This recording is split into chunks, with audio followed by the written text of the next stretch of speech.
अस्सलाम वालेकुम dear students. Plant ecology one के हम चैप्टर नंबर 6 स्टार्ट करेंगे, which is entitled is oxygen deficiency, जिसके सब टॉपिक से energy metabolism of plants under oxygen deficiency. ये अगर आपके पास सिलेबस हो तो सिलेबस में से चैप्टर नंबर 6 हम देखेंगे। उसके बाद नेक्स्ट टॉपिक होगा morpho anatomical changes during oxygen deficiency, और लास्ट टॉपिक होगा हमारा पोस्ट एनॉक्सिक स्ट्रेस। तो आज हम ऑक्सीजन डिफिशिएंसी की थोड़ी बहुत इंट्रोडक्शन कर लेते हैं कि ऑक्सीजन डिफिशिएंसी है क्या चीज़, कौन से प्लांट पार्ट्स को ज़्यादातर ऑक्सीजन डिफिशिएंसी का सामना करना पड़ता है, खासकर टेरेस्ट्रियल प्लांट्स में से कौन से टेरेस्ट्रियल प्लांट्स के कौन से प्लांट पार्ट्स है जिसको ऑक्सीजन डिफिशिएंसी का सामना करना पड़ता है। हम देखते हैं, लेट्स स्टार्ट कर लेते हैं।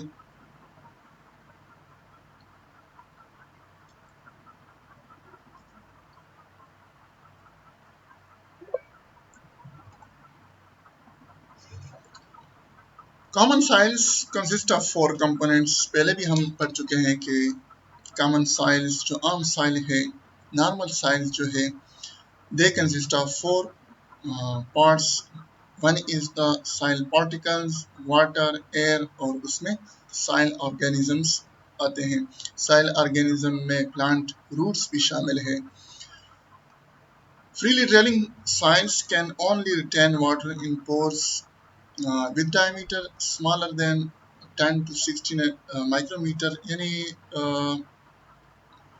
जो पोर साइज है उसकी अगर 10 to 60 माइक्रोमीटर या तक जिनकी पोर साइज है उसमें वाटर ठहर सकता है। एक्स्ट्रा वाटर जो है वाटर टेबल की तरफ जाएगा, मूव करेगा।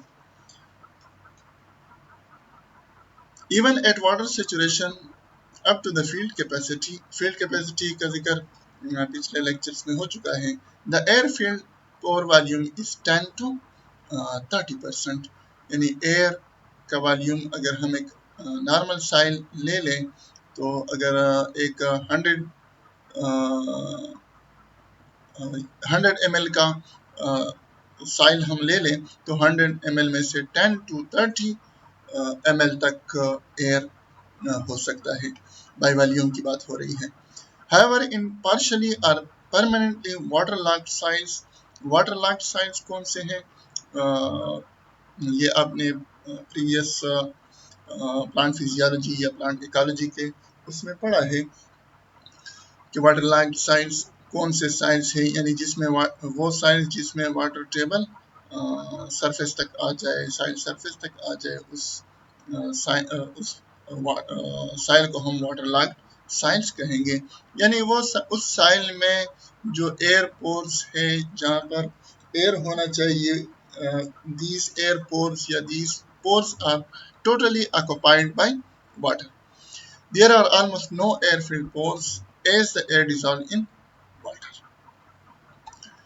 Gas exchange in well-aerated soils is mainly through diffusion, यानी जिसमें जहाँ पर वाटरलॉग्ड साइल है, जहाँ पर एयर पोर्स नहीं है, सारे का सारा वहाँ पर एयर पोर्स फिल्ड हो चुका है विद वाटर, तो वहाँ पर गैस एक्सचेंज कैसे होगी, यानी बिटवीन दी एटमॉस्फेयर और रूट के साथ या माइक्रो ऑर्गेनिजम्स के साथ गैसेस एक्सचेंज वहाँ तक कैसे पहुँचेगी। Gas exchange in well-aerated soil is mainly through diffusion in the continuum of the air-filled pores, but is accelerated by a number of active processes in the soil and thus becomes a relatively fast process. For example, if oxygen is consumed by the respiratory activity of microorganisms and plant roots, oxygen from the atmosphere flows quickly into the soil following the concentration gradient. ये normal size की बात हो रही है, यानी जहाँ पर porosity काफ़ी ज़्यादा है और एयर, यानी वहाँ पर जो स्पेस है वहाँ पर एयर मौजूद है बिटवीन द पार्टिकल, वाटर भी मौजूद होगा, साइल ऑर्गेनिज्म भी मौजूद होंगे, लेकिन वहाँ पर पोर्स के दरमियान वाटर के ना होने की वजह से या कम होने की वजह से वहां पर एयर भी होगा और वहां पर एयर में ऑक्सीजन होगा। वही एयर से ऑक्सीजन जो पोर्स के दरमियान जो एयर मौजूद है, उस एयर से ऑक्सीजन रूट्स की तरफ जाएगा, यानी रूट रिस्पायरेशन करेगा और ऑक्सीजन उसको नीड होगी तो वो उस एयर से ऑक्सीजन लेगा। उस एयर में जब ऑक्सीजन की कंसंट्रेशन कम होगी तो कम हो जाएगी as a result of root respiration या माइक्रो ऑर्गेनिज्म रिस्पायरेशन की वजह से, तो वो ऑक्सीजन डिफिशियंसी कहाँ से कंप्लीट करेगा? वो एटमॉस्फेयर से यानी नॉर्मल एयर से ऑक्सीजन वहां से बाय क्रॉस ऑफ डिफ्यूजन उस एयर पोर्स की तरफ जाएगा या साइल पोर्स की तरफ जाएगा। As a result the partial pressure of oxygen in the soil air at least in pore rich soils, pore rich soil means के जिसमें पार्टिकल्स बड़े बड़े हों, मसलन सैंडी साइल्स हो तो उसके दरमियान पोर्स बहुत ज्यादा होंगे, पोरोसिटी ज्यादा होगी, वहां पर भी तकरीबन 15 to 20% तक ऑक्सीजन होता है उस एयर में। Similarly, carbon dioxide that accumulates in the soil pores quickly leaks out from the soil. The situation is completely different when gas exchange is via the water-filled pores of waterlogged sites. यानी अगर situation change हो जाए, वहां पर जो साइल air है, साइल air अगर occupied हो जाए बाय वाटर, तो उसको हम वाटरलॉग्ड साइल कहेंगे। वहां पर फिर एक्सचेंज ऑफ गैसेस कैसे होगी? फिक्स लॉ कह रहा है, फिक्स लॉ ऑफ डिफ्यूजन कह रहा है कि the amount of gas diffusing per unit of time, that is the net gas flux, as depending on the diffusion coefficient d, on the size of the exchange area and on the concentration gradient.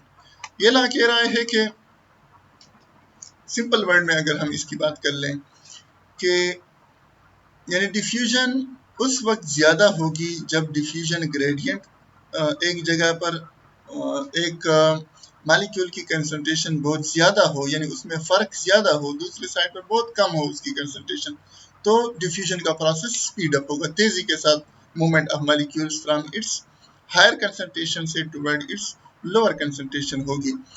इस तरह अगर जो exchange area है, यानी जिस area में से ये एक्सचेंज हो रहा है, मूवमेंट ऑफ मॉलिक्यूल्स एक एरिया के थ्रू हो रही है, तो उस एरिया का डायमीटर या साइज उसका बड़ा है, एरिया का साइज ज्यादा है तो डिफ्यूजन फास्ट होगी, एरिया कम है तो डिफ्यूजन जाहिर बात है कम होगी अकॉर्डिंग टू फिक्स लॉ।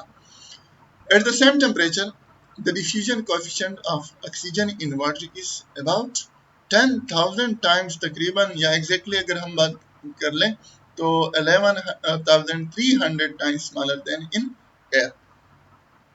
यानी ऑक्सीजन डिफ्यूजन जो है, movement of molecules through air या movement of oxygen molecules through air बहुत ही ज्यादा है, और movement of molecules through water from one region to another वो बहुत ही ज्यादा स्लो है, तकरीबन 10,000 टाइम्स या 11,300 टाइम्स स्मॉलर है।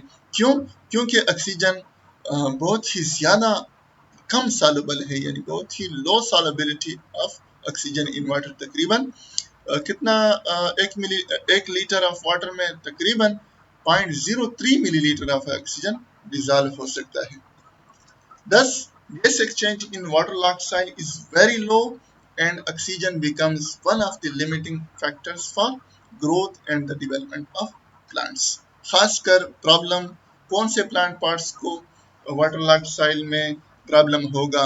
मोस्टली यानी मेनली सॉइल में कौन से प्लांट पार्ट्स होंगे? तो जाहिर बात है उसमें जो भी अंडरग्राउंड पार्ट है, खा वो रूट है, राइजोम है या ट्यूबर्स है या सकर्स है, जो भी प्लांट पार्ट अंडरग्राउंड होगा उसको ऑक्सीजन लेने में बहुत ज्यादा मुश्किल पेश आएगी। Oxygen supplied to root is enhanced by a temperature gradient as well as by water flow in the soil. For roots, the critical oxygen concentration is generally 5 to 10%, यानी 5 to 10% उसके आसपास उसके एयर में ये ऑक्सीजन होनी चाहिए। although some plants are able to grow at lower oxygen concentration. अगर oxygen concentration कुछ प्लांट्स ऐसे भी है जो कि इससे भी यानी 5% से कम परसेंट अगर साइल एयर में ऑक्सीजन मौजूद है तो या अगर हम एक और लफ्ज यूज कर लें राइजोस्फेयर का लफ्ज अगर हम यूज कर लें rhizosphere is the part surrounding the roots यानी रूट्स के आसपास जो पार्ट है that part is known as rhizosphere. For example the cotton grass, Eriophorum angustifolium, roots grow at 2 to 4% of oxygen. यानी 2 to 4% ऑक्सीजन अगर उसके रूट सराउंडिंग में या राइजोस्फीयर में इतने परसेंट ऑफ ऑक्सीजन हो तो फिर भी वो नॉर्मल ग्रो कर सकता है. The apparent tolerance of these plants is easily explained by the large intracellular channel extending from the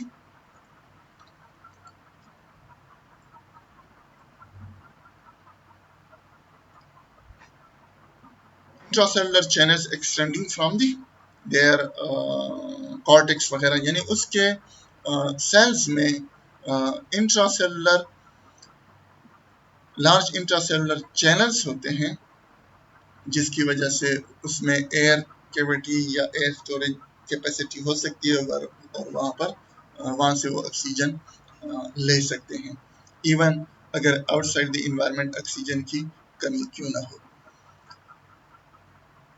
यहाँ पर हम एक डायग्राम को देखते हैं.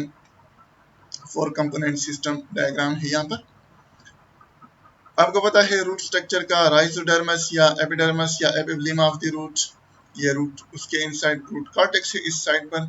यहाँ पर रूट हेयर ये नजर आ रहा है, एक रूट हेयर यहाँ पर है, एक रूट हेयर यहाँ पर है. और आपको पता है कि root hair is the part of the rhizodermis. It is not a separate cell but root hair is actually a part of the cell. और इसके इर्द गिर्द ये साइल पार्टिकल्स हैं. साइल पार्टिकल्स के दरमियान जो स्पेस है यानी एक पार्टिकल दूसरे पार्टिकल के दरमियान जो स्पेस है वहां पर या तो एयर होगा या फिर वाटर होगा. मिक्स उसका मिक्सचर भी हो सकता है यानी एयर और वाटर मिक्स भी हो सकते हैं. ये यहाँ पर जो कैपिलरी वाटर है जो प्लांट रूट्स को या रूट हेयर्स को अवेलेबल है, capillary bound are plant available water आपने पढ़ा है कैपिलरी वाटर. और सेकंड वन जो केमिकली कंबाइंड वाटर है ये जो पार्टिकल्स के दरमियान नजर आ रहा है इस पार्टिकल का अगर हम देख लें ये जो ग्रीन कलर के डॉटेड फॉर्म में मौजूद है it is the water which is chemically combined with the clay particle और साइड पार्टिकल के साथ केमिकली कंबाइंड है. और आपको पता है इसका कि it is also not available to the plant for their absorption. ये वाटर अवेलेबल है, वाटर मौजूद है. इसके अलावा एयर भी मौजूद होता है और इस एयर से by the process of diffusion in root cells को या रूट हेयर्स या रूट के सेल्स को ऑक्सीजन मिलता है और वहाँ से कार्बन डाइऑक्साइड निकलता रहता है.